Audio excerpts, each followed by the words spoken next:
Harrojeni ecjen. Bëni vetëm këtë ushtrim dhe forconi zemrën tuaj në çdo moshë. Pse ecja nuk mjafton gjithmonë? Shumë njerëz besojnë se ecja është ushtrimi më i mirë për zemrën. Është e vërtetë që ecja është e dobishme, sidomos për ata që janë sedentare apo në moshë të avancuar. Por ja e vërteta që pak e thon. Ecja e zakonshme nuk e sfidon mjaftueshëm zemrën për ta forcuar realisht muskulin kardiak. Zemra është një muskull, dhe si çdo muskull tjetër në trup, ajo forcohet vetëm kur sfidohet. Kur ecni ngadalë, ritmi i zemrës rritet shumë pak. Trupi përshtatet shpejt dhe përfitimi zvogëlohet me kalimin e kohës. Nëse bëni të njëjtën ecje çdo ditë me të njëjtin ritëm, zemra mësohet dhe nuk zhvillohet më. Ekspertët e organizatave si American Heart Association theksojnë se për të përmirësuar realisht shëndetin kardiovaskular, nevojitet aktivitet me intensitet mesatar ose të lartë. Pra pyetja është, nëse jo ecja e zakonshme, atëherë çfarë? Ushtrimi që po rekomandohet gjithnjë më shumë. Intervalet kardio. Ushtrimi për të cilin po flasin gjithnjë më shumë specialistët quhet stërvitje me intervale me intensitet të lartë, HIIT. Mos u trembni nga emri. Nuk do të thot patjetër vrapim i çmendur apo ushtrime ekstreme. Do të thot periudha të shkurtra aktiviteti intensiv, të ndjekura nga periudha pushimi ose aktiviteti lehtë, të përsëritura disa herë. Ky model aktivizon zemrën në mënyrë shumë më efektive se sa ecja konstante. Studime të publikuara në revista si Mayo Clinic tregojnë se intervalet përmirësojnë funksionin e enëve të gjakut, ulin tensionin arterial, rrisin kapacitetin e mushkërive, ndihmojnë në kontrollin e sheqerit në gjak, reduktojnë rrezikun e infarktit. Çfarë ndodh me zemrën gjatë intervalit? Kur bëni 30 sekonda aktivitet intensiv, si vrap në vend, biçikletë shpejt ose ngjitje shkallësh, ndodhin disa gjëra të rëndësishme. Zemra pompon më shumë gjak për rrahje. Enët e gjakut zgjerohen. Rritet oksigjenimi i indeve. Aktivizohen mekanizma rigjenerues në nivel qelizor. Kjo është ajo që forcon realisht muskulin kardiak. Ecja e lehtë është si të ngrini një peshë shumë të vogël çdo ditë. Në fillim ka efekt, por pastaj trupi mësohet. Intervalet janë si të shtoni peshë progresivisht. Shembulli i thjesht për fillestar, edhe për të moshuar. Nuk keni nevojë për palestër. Ja një model shumë i thjesht. 30 sekonda ecje shumë e shpejt ose vrap i lehtë në vend. 1 minutë ecje ngadalt. Përsëriteni 6-8 herë. Kaq. E gjithë stërvitja zgjat 10-15 minuta. Në krahasim me një orë ecje të zakonshme, kjo metodë jep stimul shumë më të fortë për zemrën. A është e sigurt? Po, por me një kusht. Nëse keni probleme me zemrën, tension shumë të lartë, diabet të pakontrolluar, dhimbje gjoksi, duhet të konsultoheni me mjekun para se të filloni. Organizata si World Health Organization rekomandojnë aktivitet fizik të rregullt, por gjithmonë të përshtatur sipas gjendjes shëndetësore. Pse ky ushtrim ndikon edhe te mpiksja e gjakut? Një zemër e fortë pompon gjakun në mënyrë më efikase. Kur gjaku qarkullon mirë, reduktohet stagnimi, ulet rreziku i mpiksjes, përmirësohet elasticiteti i arterieve. Aktiviteti interval stimulon rrjedhjen e fuqishme të gjakut, duke pastruar sistemin vaskular në mënyrë natyrale. Kush përfiton më shumë? Ky lloj ushtrimi është veçanërisht i dobishëm për persona mbi 50 vjeç, persona me kolesterol të lartë, persona që kalojnë shumë kohë ulur, të moshuar që duan të rrisin energjinë. Në fakt, shumë studime tregojnë se të moshuarit që praktikojnë intervale të moderuara përmirësojnë ndjeshëm funksionin kardiak brenda 8-12 javësh. E vërteta që shumë nuk e dinë. Problemi nuk është mungesa e lëvizjes. Problemi është mungesa e intensitetit të duhur. Trupi përshtatet shpejt. Nëse nuk e sfidoni, ai nuk ndryshon. Ecja është fillimi, por nëse doni zemër më të fortë, metabolizëm më të shpejt dhe energji më të lartë, duhet një hap më tej. Ushtrimin specifik që jep rezultat maksimal për zemrën. Si ta bëni pa rrezik pas moshës 60 vjeç? Gabimet që po e dëmtojnë zemrën gjatë stërvitjes. Orari ideal për ta bërë.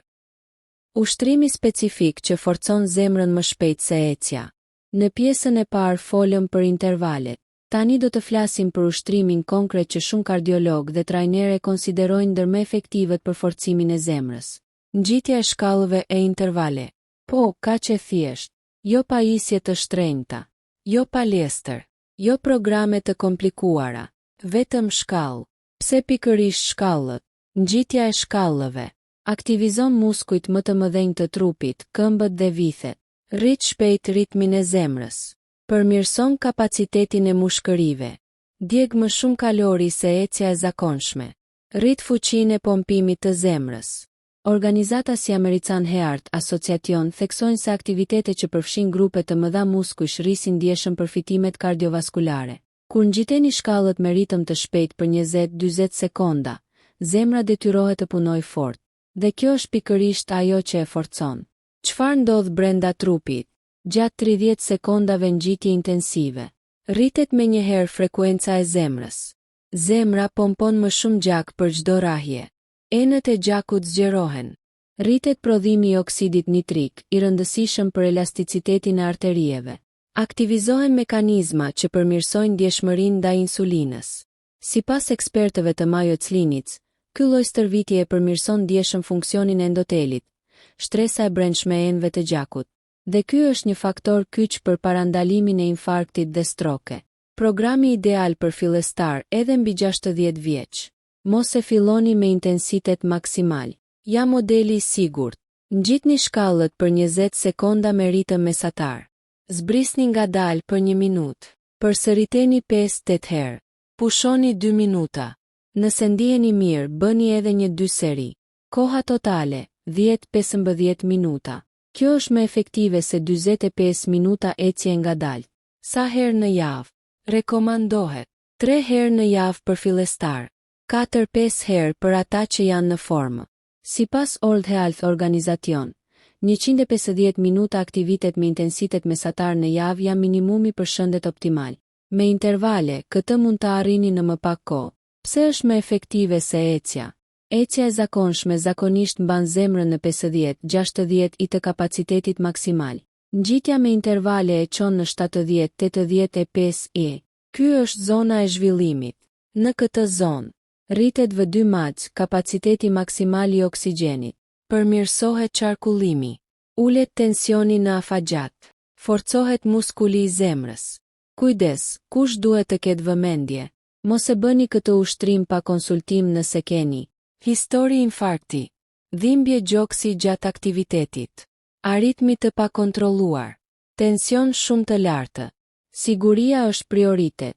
Nëse gjatë ushtrimit ndjeni marramendje, dhimbje gjoksi, frymëmarrje të rëndë, dobësi ekstreme, ndërpriteni menjëherë gabimet që po e dëmtojnë zemrën gjatë stërvitjes. Shumë njerëz mendojnë se sa më shumë, aq më mirë. Gabim. Ja çfarë duhet të shmangni? Të filloni menjëherë me intensitet maksimal. Të mos bëni nxehje 3-5 minuta. Të mos pini ujë. Të bëni intervale çdo ditë pa pushim. Të injoroni sinjalet e trupit. Zemra forcohet me sfidë, por edhe me rikuperim. Çfarë ndodh pas 4 javësh? Nëse e bëni 3-4 herë në javë, rahjet në pushim ulen. Ndiheni më pak të lodhur. Frymëmarrja përmirësohet. Energjia rritet. Tensioni stabilizohet. Pas 8-12 javësh, përmirësimet janë edhe më të dukshme. Bonus, nëse nuk keni shkallë, mund të bëni vrap në vend 30 sekonda. Squat të shpejta. Ecje shumë e shpejt në pjerësi. Biçikletë statike me intervale. Parimi është i njëjtë. Intensitet i shkurtër, pushim, përsëritje. Sekretet që shumëfishojnë efektin e ushtrimit për zemrën. Pse ecja e zakonshme nuk mjafton gjithmonë? Pse intervalet janë më efektive? Si ngjitja e shkallëve forcon zemrën më shpejt? Tani do të zbulojmë faktorët që e bëjnë këtë metodë dyfish më efektive.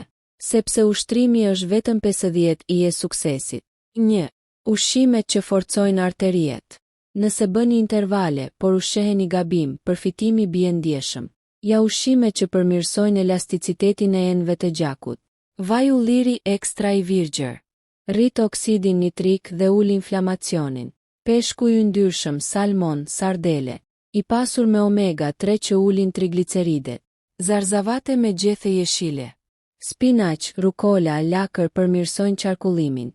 Ara dhe bajame mbështesin shëndetin vaskular. Modeli ushqimor që përfshin këto elemente njihet si dieta mesdhetare. e rekomanduar shpesh nga Mayo Clinic për shëndetin kardiovaskular. 2. Ora ideale për ushtrim. Shumë njerëz pyesin, në mëngjes apo në darkë? Studimet tregojnë se në mëngjes përmirëson metabolizmin. Pasdite trupi ka më shumë forcë dhe performancë. Sipas rekomandimeve të përgjithshme të World Health Organization, koha më e mirë është ajo që mund ta bëni rregullisht, por nëse keni tension të lartë në mëngjes, ushtrimi I lehtë pasdite shpesh është më I sigurt. 3. Si ta dini nëse zemra po forcohet? Ka disa shenja të thjeshta. Rrahjet në pushim ulen. Nëse më pari kishi 78-80, pas disa javësh mund të zbresi në 65-70. Rikuperimi më I shpejt. Sa shpejt bie pulsi pas 1 minute pushim? Nëse bie me më shumë se 20 rrahje, është shenjë shumë e mirë. Më pak lodhje gjatë përditshmërisë. Organizata si American Heart Association e konsiderojnë rrahjen e zemrës në pushim një tregues të rëndësishëm të formës kardiovaskulare. 4. Roli I gjumit në forcimin e zemrës. Shumë e neglizhojnë këtë. Pa gjumë cilësor, rritet kortizoli, rritet tensioni, rritet inflamacioni. Synoni 7-8 orë gjumë në natë. Intervalet gjumi mirë, rikuperim optimal. Gabimi final që shumë bëjnë. Ata ndalojnë sapo ndihen më mirë. Zemra forcohet me konsistencë. Nuk është program 2 javor, është stil jete. Çfarë ndodh pas 3 muajsh? Nëse kombinoni intervale 3-4 herë në javë, ushqim të shëndetshëm, gjumë të mirë, hidratim, mund të shihni ulje të tensionit 5-10 Hg, ulje të yndyrës trupore, përmirësim të analizave të gjakut, rritje të energjisë, më pak rrezik për infarkt.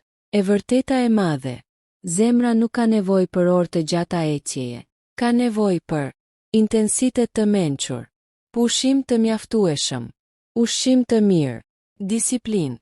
10-15 minuta intervale të zgjuara mund të bëjnë më shumë se 1 orë lëvizje e lehtë pa strukturë. Përmbledhje e serisë. 1. Ecja është e mirë, por jo gjithmonë e mjaftueshme. 2. Intervalet forcojnë zemrën më shpejt. 3. Ngjitja e shkallëve është ndër metodat më efektive. 4. Ushqimi dhe gjumi shumë fishojnë efektin. 5. Konsistenca është çelësi.